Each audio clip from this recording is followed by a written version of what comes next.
ಸಂಪಾದನೆ ಸುಲಭವಾಗಬಹುದು, ಆದರೆ ಆ ಸಂಪಾದನೆ ಸರ್ವಜ್ಞ ನಿಯೋಗವಾಗಿ ನಮ್ಮ ಅಧ್ಯಾತ್ಮಗಳಿಗೆ ಆಗಬೇಕಾದರೆ, ದೇವತಾಗುರುಗಳ ಅನುಗ್ರಹ ನಮಗೆ ಆಗಬೇಕಾದರೆ ನಮ್ಮ ಮನಸ್ಸು ಧಾರ್ಮಿಕತೆಯಲ್ಲಿ ತೊಡಗಿರುತ್ತದೆ. ಆ ಧಾರ್ಮಿಕತೆಯಲ್ಲಿ ತೊಡಗಿದಾಗಲೇ ಆ ಧರ್ಮದ ಒಂದು ನಾವು ಧಾರ್ಮಿಕರಾಗಿದ್ದೇವೆ ಅಂತ ಒಂದು ಏನು ನಮ್ಮ ಮನೋಭಾವನೆ ಇದೆಯಲ್ಲ, ಆ ಮನೋಭಾವನೆಯಿಂದ ಆ ಲೋಪದೋಷವನ್ನೇ ಅರಿತುಕೊಳ್ಳಲಿಕ್ಕೆ ನಾವು ಧಾರ್ಮಿಕರಾದಂತೆ ಕೆಲವು ಇರ್ತೇವೆ. ಹೀಗೆ ಧಾರ್ಮಿಕ ಸಾಧನೆಗೆ ಗುರುನಿಂದೆ, ಗೋತ್ರವರ ನಿಂದೆ ಇವೆಲ್ಲವೂ ಕೂಡ ಮಹಾಪಾಪಕರ.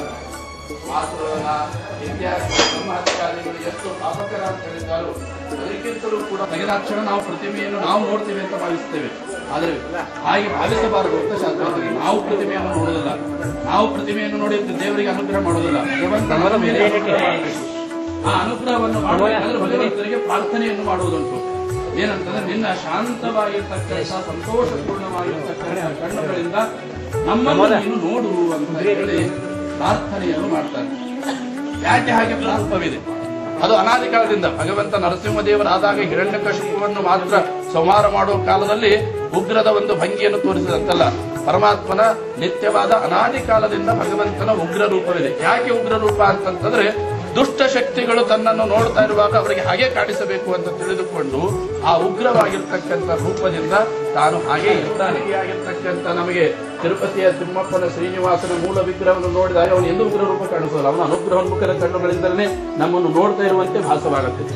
ಹಾಗೆ ಭಗವಂತನ ಅನಾದಿ ಕಾಲದಿಂದ ಅನಂತವಾದ ಅನುಗ್ರಹೋನ್ಮುಖವಾದ ಶಾಂತವಾದ ಮುಗುಳ್ನಗೆಯಿಂದ ಕೂಡಿದ ಅರಳಿದ ಕಣ್ಣುಗಳಿಂದ ಕೂಡಿರತಕ್ಕಂಥ ಪರಮಾತ್ಮನ ಶಾಂತವಾದ ರೂಪಗಳು ಹೇಗಿವೆಯೋ ಹಾಗೆ ಧೌಮ್ಯ ಋಷಿಗಳು ಅಂದ್ರೆ ಪರಮಾತ್ಮನ ಒಂದು ಉಗ್ರ ರೂಪದ ಸ್ಥಾಪನೆಯು ಇಲ್ಲಿ ಮಾಡ್ತಾರೆ, ಒಂದು ಶಾಂತ ರೂಪದ ಸ್ಥಾಪನೆ. ಯಾಕೆ ಉಗ್ರ ಅಂತಂದ್ರೆ ದುಷ್ಟರಿಗೆ ನೀನು ಉಗ್ರನಾಗು, ಭಕ್ತರಿಗೆ ನೀನು ಶಾಂತನಾಗಿ ಅನುಗ್ರಹವನ್ನು ಮಾಡುವಂತರುವ ಒಂದು ವೈಶಿಷ್ಟ್ಯವನ್ನು ತಿಳಿಸುವ ಸಲುವಾಗಿ ಆ ಧೌಮ್ಯ ಋಷಿಗಳಿಂದ ಸ್ಥಾಪಿತವಾದ ಈ ಉಮಾಲಕ್ಷ್ಮೀ ನರಸಿಂಹ ಕ್ಷೇತ್ರದಲ್ಲಿ ಆ ಒಂದು ವಿಶೇಷತೆಯನ್ನು, ಈ ಕ್ಷೇತ್ರದಲ್ಲಿ ಯಾಕೆ ಎರಡು ಪ್ರತಿಮೆಗಳು, ಏನು ವಿಶೇಷ ಅಂತ ಕೇಳಿದ್ರೆ ಭಗವಂತನ ಇದು ಜ್ಞಾನಿಗಳಾದ ಅವರಿಗೆ ಗೊತ್ತು. ಅವರು ಸಾಕ್ಷಾತ್ ಪಾಂಡವರಿಗೆ ಋಷಿಗಳು, ಧೌಮ್ಯಾಚಾರ್ಯರು ಅಂತ ಅವರ ಹೆಸರನ್ನು ನಾವು ಕೇಳುವುದು ಮಹಾಭಾರತದಲ್ಲಿ. ಪಾಂಡವರು ವನವಾಸಕ್ಕೆ ಹೋಗ್ತಾ ಇರುವ ಸಂದರ್ಭದಲ್ಲಿ ಏನೇ ಇರಲಿ, ಸುಖದ ಪ್ರಸಂಗವಿರಲಿ ದುಃಖದ ಪ್ರಸಂಗವಿರಲಿ ಯಾವುದೇ ಇರಲಿ ಕೂಡ ಪುರೋಹಿತಂ ಪುರಸ್ಕೃತೆ, ಪುರೋಹಿತರನ್ನು ನಾವು ಮುಂದೆ ಮಾಡಿಕೊಂಡು ಹೋಗಬೇಕು. ಅನೇಕ ವಿಧವಾಗಿರ್ತಕ್ಕಂಥ ಕಷ್ಟ ಕಾರ್ಪಣ್ಯಗಳ ಸಿಹಿ ಕಹಿಗಳ ಸಂದರ್ಭದಲ್ಲಿ ನಮಗೆ ಸೂಚಿತವಾದ ಯೋಗ್ಯವಾಗಿರ್ತಕ್ಕಂಥ ತಮ್ಮ ಅಧ್ಯಯನ ತಮ್ಮ ಅನುಭವದಿಂದ ನಮಗೆ ಸನ್ಮಾರ್ಗದ ಉಪದೇಶವನ್ನು ಮಾಡ್ತಾರೆ ಅಂತ ತಿಳಿದುಕೊಂಡು ಧರ್ಮರಾಜ ಅವನ ಜೊತೆಗೆ ಹೋಗಿರ್ತಕ್ಕಂಥ ಬ್ರಾಹ್ಮಣರು ಒಬ್ಬರಲ್ಲ ಇಬ್ಬರಲ್ಲ 80,000 ಜನಕ್ಕೆ ಈಗಿನ ಜಗದ್ಗುರುಗಳ ಪೂರ್ವಾಶ್ರಮದ ವಿದ್ಯಾಗುರುಗಳಾಗಿರ್ತಕ್ಕಂಥ ಮಾೌಲಿ ಆಚಾರ್ಯರು ಅಂತ ನಾವೇನು ಕೇಳ್ತೇವೆ ಅವರ ಒಂದು ಮನೆತನದ ಇತಿಹಾಸದಲ್ಲಿ ನೋಡಿದಾಗ ಇದೇ ಸಾತಾರ ಮತ್ತು ಇದರ ಮಧ್ಯದಲ್ಲಿ ಮಾೌಲಿ ಅಂತ ಒಂದು ಊರು ಕಾಣ್ತೇವೆ. ಆ ಕೃಷ್ಣಾ ನದಿಯ ಅದ್ಭುತವಾಗಿರ್ತಕ್ಕಂಥ ವಿಶಾಲವಾದ ಪ್ರಾಂತ ಬಹಳ ಅದ್ಭುತವಾಗಿ ಇನ್ನೂ ಕೂಡ ಆ ಪ್ರಾಚೀನತೆ ಮಹಾರಾಷ್ಟ್ರದಲ್ಲಿ ಕೆಲವೊಮ್ಮೆ ನಾವು ಅಂತಿರ್ತೇವೆ, ಇಲ್ಲಿ ಅನೇಕ ಗುಣಗಳಿವೆ, ಮಹಾರಾಷ್ಟ್ರದಿಂದ ಬಂದಿದೆ. ಆದರೂ ನಾವು ಕೆಲವೊಂದು ಅಂದ್ರೆ ನದಿಯ ಸೌಂದರ್ಯವನ್ನು ಕಾಪಾಡಿಕೊಂಡು ಹೋಗೋದು ಬಹಳ ಕಷ್ಟ. ನಮ್ಮ ತಮಿಳುನಾಡಿನಲ್ಲಿ ನೋಡಿದಾಗ ಆ ಸೌಂದರ್ಯ ಮೂಲ ಗುಡಿ ಆ ದೊಡ್ಡ ದೊಡ್ಡ ಘಾಟ ವಿಶಾಲವಾದ ಪ್ರಾಂತ ಹೋಗಿ ನಾವು ಸ್ನಾನ ಮಾಡಿ ಹರಿಯುವ ನೀರಿನೊಳಗೆ ಸ್ನಾನ ಮಾಡಿ ಅಂತಂದ್ರೆ ದಂಡಿ ಕೂತು ನೂರಾರು ಮಂದಿ ನಮ್ಮ ಅನೇಕಗಳನ್ನು ಮಾಡಿಕೊಂಡು ಅದಕ್ಕಾಗಿ ಎಲ್ಲ ಕಟ್ಟಿಸ್ತಿದ್ರು. ಇಂದಿನ ಪೇಶ್ವೆಯರೆಲ್ಲರೂ ಹೆಂಗ್ ಊಟಕ್ಕೆ ಬರಬೇಕು ಅನ್ನೋದು ಗೊತ್ತಿದ್ದಿಲ್ಲ. ಹಿಂಗಾಗಿ ಸ್ವಾಮಿಗಳು ಇಲ್ಲೇ ಸಮೀಪದಲ್ಲಿ ಇರ್ತಕ್ಕಂಥ ಈಚಲ್ ಕರಂಜಿ, ಆ ಈಚಲ್ ಕರಂಜಿದ್ದ ಧೋತ್ರ ತರಿಸಿದ್ರಂತೆ. ಧೋತ್ರ ತರಿಸಿ ಆ ಎಲ್ಲಾ ಬ್ರಾಹ್ಮಣರಿಗೆ ಕೊಟ್ಟು ಧೋತ್ರ ಯಾಕಂದ್ರೆ ಎಲ್ಲ ಊಟಕ್ಕೆ ಬರ್ರಿ ಅಂತ ಇವನ್ನೆಲ್ಲ ತಿಳಿಸಿ ನೀವೆಲ್ಲರೂ ಕೂಡ ಇಲ್ಲಿ ನಡ್ಕೊಳ್ಬೇಕು ಅಂತ ಅನ್ನುವುದನ್ನು ಈಗಿನ ಮಹಾಗುರುಗಳಾದ ಸತ್ಯಾತ್ಮ ತೀರ್ಥರು ಈ ಎಲ್ಲ ಉಪದೇಶವನ್ನು ಈ ಪ್ರಾಂತದವರಿಗೆ ಮಾಡಿ ಹೋಗಿದ್ದಾರೆ ಅಂತನ್ನುವುದನ್ನು ಅವರ ಒಂದು ಅನೇಕ ಪ್ರಸಂಗಗಳಲ್ಲಿ ಕೇಳ್ತೇವೆ. ಹಾಗೇನೆ ನಮ್ಮ ಪೂಜ್ಯ ಗುರುಗಳಾಗಿರ್ತಕ್ಕಂಥ ಮಾವಲಿಯಾಚಾರ್ಯರ ಮೂಲ ಪುರುಷರು ರಘುನಾಥ ಭಟ್ಟರು ಅಂತ ಹೇಳ್ತಾರೆ. ಆ ರಘುನಾಥ ಭಟ್ಟರು ಇಲ್ಲಿ ಇದೇ ಧೂಮಾ ನರಸಿಂಹದೇವರ ತೀವ್ರೈಹಿ ವಯೋವೃತ ಮುಖೈಹಿ ವಿವಿಧೈಹಿ ವ್ರತಾಗ್ರೈಹಿ ಅಂತ ಹೇಳಿದಂತೆ ಅನೇಕ ವಿಧವಾದ 12 ವರ್ಷಗಳವರೆಗೆ ಉತ್ತಮವಾದ ಉತ್ಕೃಷ್ಟವಾದ ಶ್ರೇಷ್ಠವಾಗಿರತಕ್ಕಂತಹ ಒಂದು ಸಂತಾನ ನಮ್ಮ ಪರಂಪರೆಯಲ್ಲಿ ಬರಬೇಕು, ನಮ್ಮ ಕುಲದಲ್ಲಿ ಬರಬೇಕು ಅಂತ ತಿಳಿದುಕೊಂಡು 12 ವರ್ಷಗಳವರೆಗೆ ದೀರ್ಘವಾಗಿರತಕ್ಕಂತಹ ತಪಸ್ಸನ್ನು ಮಾಡಿ ನಾವು ಈ ಮಾವಲಿ ಮಂತ್ರದ ಐದಾಯಪುರಕ್ಕೆ ನಾವು ಚರಿತ್ರೆಯನ್ನು ಕೇಳ್ತೇವೆ, ಐನಾಪುರ ಅವರ ಕಾರ್ಯಕ್ಷೇತ್ರ ಅಂತ. ಆದರೆ ಮೂಲತಃ ಅವರು ಇದೇ ಮಾವಲಿಯೊಳಗಿದ್ದವರು. ಅದು ಮುಂದೆ ಸತ್ಯಧ್ಯಾನ ತೀರ್ಥರ ಕಾಲಕ್ಕೆ ಅದಕ್ಕಿಂತ ಮುಂಚಿನವರು ಸತ್ಯ ಪರಾಕ್ರಮ ತೀರ್ಥರ ಕಾಲಕ್ಕೆ ಅವರು ಶ್ರೀಮಠಕ್ಕೆ ಅನೇಕ ವಿಧವಾಗಿರ್ತಕ್ಕಂತಹ ಸೇವೆಯನ್ನು ಮಾಡಿದ್ದರಿಂದಾಗಿ ಅವರಿಗೆ ಅವರೇ ಅಡ್ರೆಸ್ ಚೇಂಜ್ ಮಾಡಿದ್ರು. ಬರೀ ನೀವು ಮಾವಲಿ ಅಲ್ಲ ಮಹಾಹುಲಿ ಅಂತ ಹೇಳಿ ಅವ್ರಿಗೆ ಅಡ್ರೆಸ್ ಈಗ ಮಹಾಹುಲಿ ಅಂತ ಹೇಳಿ ಅವರ ಒಂದು ವಿಶೇಷವಾಗಿರ್ತಕ್ಕಂತಹ ಆ ಒಂದು ಚರಿತ್ರೆ ಕೇಳ್ತೀವಿ. ಅವರ ವಿಶೇಷವಾಗಿರ್ತಕ್ಕಂತಹ ಒಂದು ಇತಿಹಾಸದ ಅನೇಕ ಎವಿಡೆನ್ಸ್ ಇವತ್ತಿಗೂ ಕೂಡ ಅದೇ ಮಾವಲಿ ರಾಮಶಾಸ್ತ್ರಿ ಪ್ರಭುಣೆ ಮಹಾರಾಷ್ಟ್ರ ಜನರಿಗೆ ಎಲ್ಲರಿಗೂ ಕೂಡ ಬರಬೇಕಂತದೆ. ಯಾಕೆಂದ್ರೆ ನಮ್ಮ ತಾಯಿ ಮನೆತನದ ಕುಲದೇವರು ಅಂತ ಹೇಳಿ ತಾಯಿ ಮಾವಲಿ ಮನೆತನದಕ್ಕೆ ಆ ಮನೆತನದ ಕುಲದೇವರು ನಾನು ಆ ಪ್ರಾಂತಕ್ಕೆ ಹೋದಾಗ ವರ್ಷಕ್ಕೊಮ್ಮೆ ನಾನು ಹೋಗ್ತಿರ್ತೇನೆ, ಆದರೆ ಮರಾಠವಾಡದ ಕಡೆ ನಾನು ಇರ್ತೇನೆ ಅಂತ ತಿಳಿದುಕೊಂಡು ನನಗೆ ಬರಲಿಕ್ಕೆ ಸ್ವಲ್ಪ ದೂರ ಆಗ್ತದೆ ಅಂತ ಹೇಳಿ ಈ ಉದ್ಗಾರವನ್ನು ತೆಗೆಯಬೇಕಾದ್ರೆ ಸ್ವಾಮಿಗಳಿಗೆ ಈ ಒಂದು ಕ್ಷೇತ್ರದ ಮೇಲೆ ಎಷ್ಟು ಒಂದು ವಿಶೇಷವಾಗಿರ್ತಕ್ಕಂತಹ ಅಭಿಮಾನ ಇದೆ ಅಂತನ್ನುವುದನ್ನು ನಾವು ಕೇಳ್ತೇವೆ. ಇಂತಹ ಒಂದು ಪವಿತ್ರವಾಗಿರ್ತಕ್ಕಂತಹ ಕ್ಷೇತ್ರದೊಳಗೆ ಆ ನರಸಿಂಹದೇವರ ಒಂದೆರಡು ಮಾತುಗಳನ್ನು ನಾವು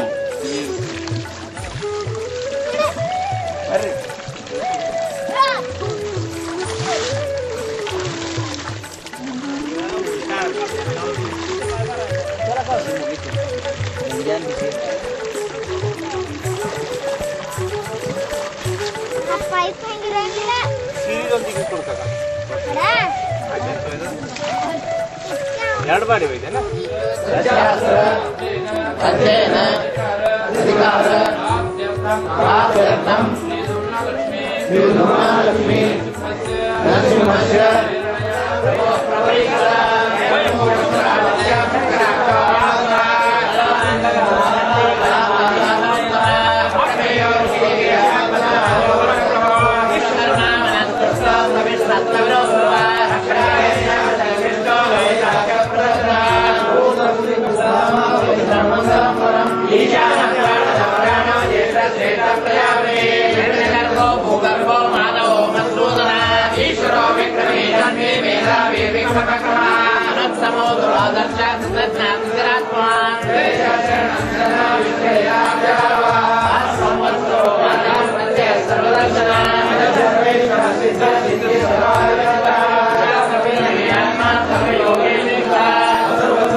विश्वकर्मा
ಉಗ್ರಂ ವೀರಂ ಮಹಾವಿಷ್ಣು ಕರೆದನ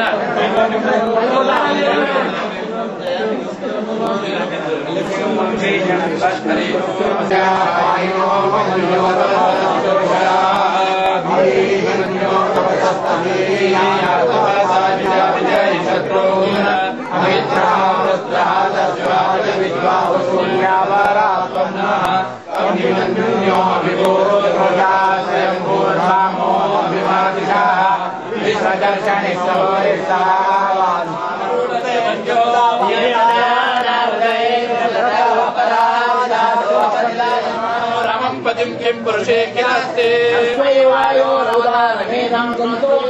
दृष्टे वयं प्रीतिमता निलेन नरेन्द्रकान्ता शिशुवेन्द्र कुन्ते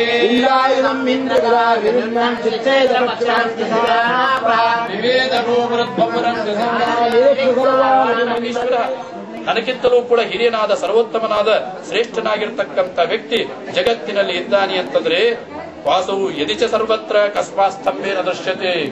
ನಾನು ಅದ್ಭುತವಾದ ಈ ಸ್ತಂಭ ಇದು. ನನ್ನ ಇಡೀ ಅರಮನೆಗೆ ನಾನು ಮಾಡಿಕೊಂಡು ಬಂದಿರತಕ್ಕಂತಹ ಸಂಪೂರ್ಣವಾದ ಯಕಾಯಾತ್ ಹರಾಮಿತೆ ಗೋಪಯೇತ ಹರಿಸ್ವಾದ್ಯ ಯಸ್ತೆ ಶರಣವೀಕ್ಷಿತಃ.